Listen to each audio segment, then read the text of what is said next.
Hi, everyone, and welcome to Logos Laura Tri Ministries, a ministry of clean, founded in the beautiful island of Trinidad and Tobago. We want to welcome all our subscribers to the channel.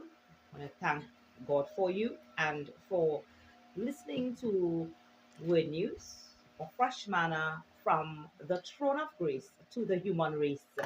Jesus speaks again.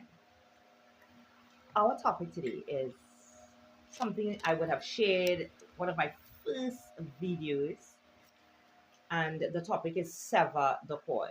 And all day today, it has been in my spirit to come on and to share sever the cords. Now I have part one, part two, part three, and that was since 2020. But it is impressed upon me strongly to share with you sever the cords and the importance of that.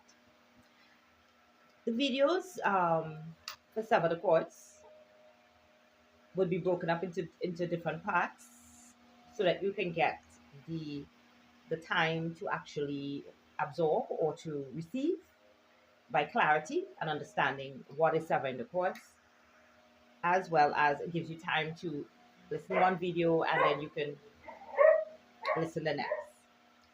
So I want to thank you for listening to Sever the Chords by Logos Laura. Hosea chapter 4 is a very interesting chapter in the Bible. And to sum it up all, God was not pleased with the children of Israel, for they rebelled in ways that was unheard of in their time. They went overboard with iniquity and rebellion. Even the priests, God rejected their ways, and they turned to harlotry. They turned to playing many lovers, having many lovers. A nation that knows that there's only one God turned and was serving wood. They were creating images. They were following the pattern of the heathen nation. And what is a heathen nation? A heathen nation is a nation that don't believe in the only one God and the true and living God. So they substitute for many gods and goddesses. And that is why it's called the heathen nation, because they refuse the only true and living God to worship other things. And we see in the book of Hosea, it says in chapter 4 and verse 11, says, harlotry, wine, and new wine enslave their hearts.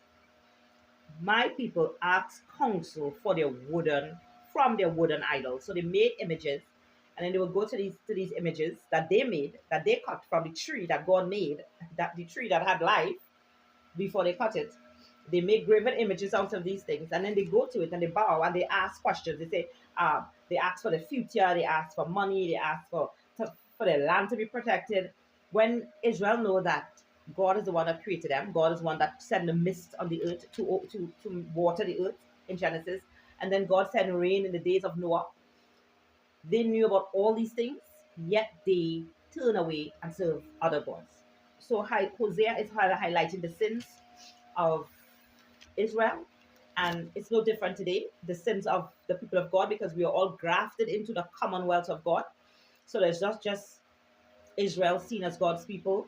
God's people is all those who are part of the commonwealth of God, all those who accept that God is God and that there's only one God, and those who do not deny the Christ, do not deny that Christ came in and died in the flesh and was risen again. Why I'm giving you this background? Because I'm going into sever the courts, and if you read Hosea chapter 4, you will see the sins of the nations that was pointed out, the nation of Israel and their tribes. And also, the most important key verse in this scripture verse that connects to sever the cords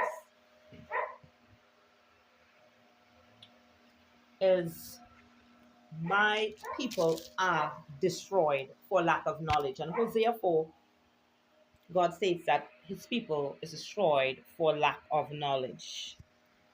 So we thank God for the hearing and the understanding of this word.